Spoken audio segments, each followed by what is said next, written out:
Louise Élisabeth of France, 1727 to 1759. The eldest daughter of King Louis XV, Louise Élisabeth became Queen of Spain and later Duchess of Parma through dynastic marriage. Raised at Versailles, she embodied Rococo elegance and refinement. She played a quiet but important diplomatic role between France, Spain, and Italy.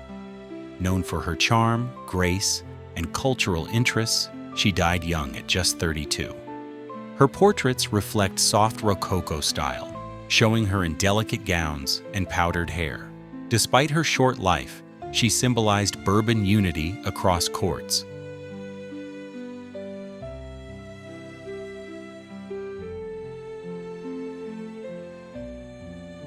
Lady Jane Digby, 1807 to 1881. A British aristocrat, Jane Digby defied Victorian norms through a life of travel, scandal, and love across Europe and the Middle East.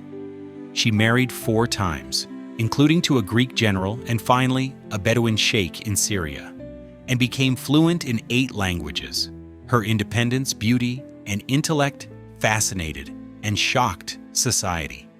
Her portraits range from stately English elegance to romanticized desert scenes. She's remembered as a bold spirit who lived life entirely on her own terms, a true icon of 19th century cosmopolitanism. Anne of Brittany, 1477 to 1514. As the only woman crowned Queen of France twice, Anne of Brittany was a powerful duchess and shrewd political strategist. She worked tirelessly to preserve Breton independence while navigating royal marriages to Charles VIII and Louis XII. Anne was also a major patron of the arts and helped introduce the Renaissance to the French court. Her portraits reflect a serious, dignified presence, often shown in rich, dark medieval gowns and elaborate headdresses. She died young, but her cultural legacy endured through architecture, tapestries, and music. Anne remains a symbol of strength, identity, and royal diplomacy. Catherine Parr, 1512 to 1548. Catherine Parr was the 6th and final wife of Henry VIII, and the one who survived. Intelligent and well-educated, she was a published author and an early advocate of Protestant reform. Catherine helped reconcile Henry with his daughters Mary and Elizabeth, and even ruled as regent while he campaigned in France. After his death, she married her longtime love, Thomas Seymour, but died shortly after giving birth.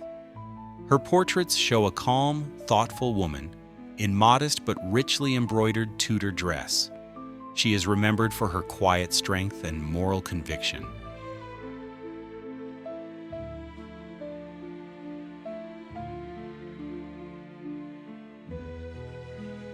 Olga Nikolaevna Romanova, 1895 to 1918. Olga was the eldest daughter of Tsar Nicholas II and Tsarina Alexandra.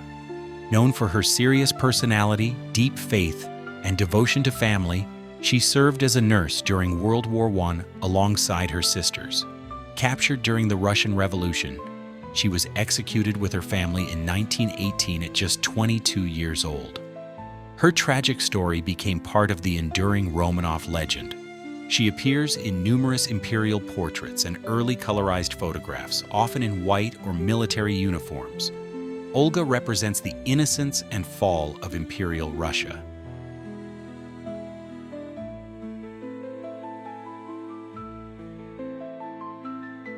Mary Sidney Herbert, 1561 to 1621.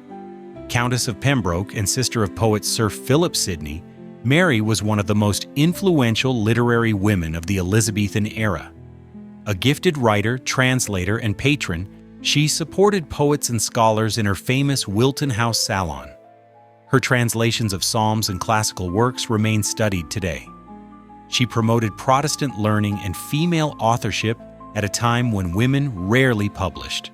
Portraits show her in ruffed collars and rich Elizabethan court dress, poised with intellect and dignity. She helped shape English Renaissance literature.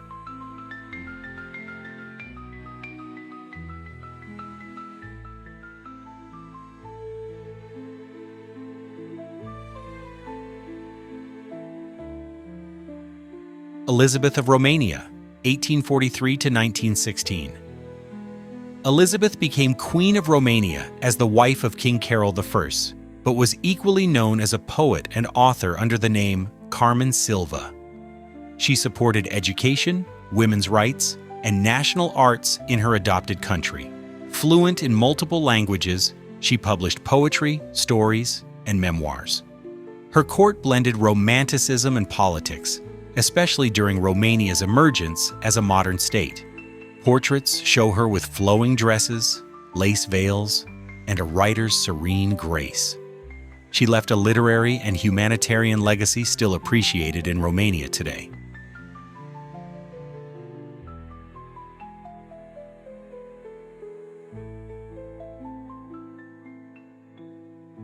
Hedvig Eleonora of Holstein-Gottorp, 1636 to 1715. Queen of Sweden and mother of King Charles XI, Hedvig Eleonora served as queen consort, regent, and powerful political force for decades. She guided Sweden through succession crises and helped stabilize the monarchy during turbulent times. A great patron of Baroque architecture and painting, she commissioned many of Sweden's grandest buildings. Her court was known for refinement and ceremony. Portraits show her in richly decorated robes, often seated beneath heavy velvet canopies. She remains a towering figure in Swedish royal history.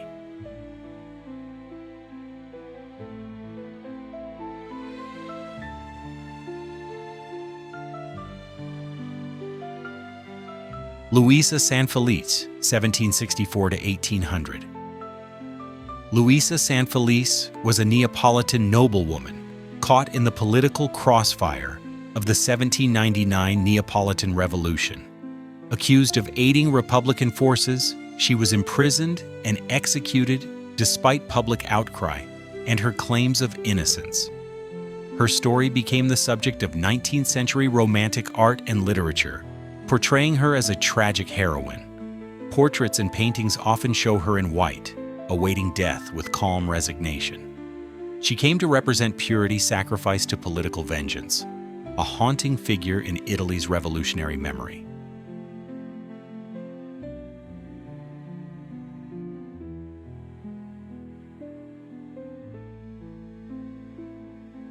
Blanche of Castile, 1188 to 1252. As Queen of France and mother of Louis IX, Blanche of Castile was one of the most powerful women of medieval Europe. She served as regent twice and crushed multiple rebellions with shrewd diplomacy and military force.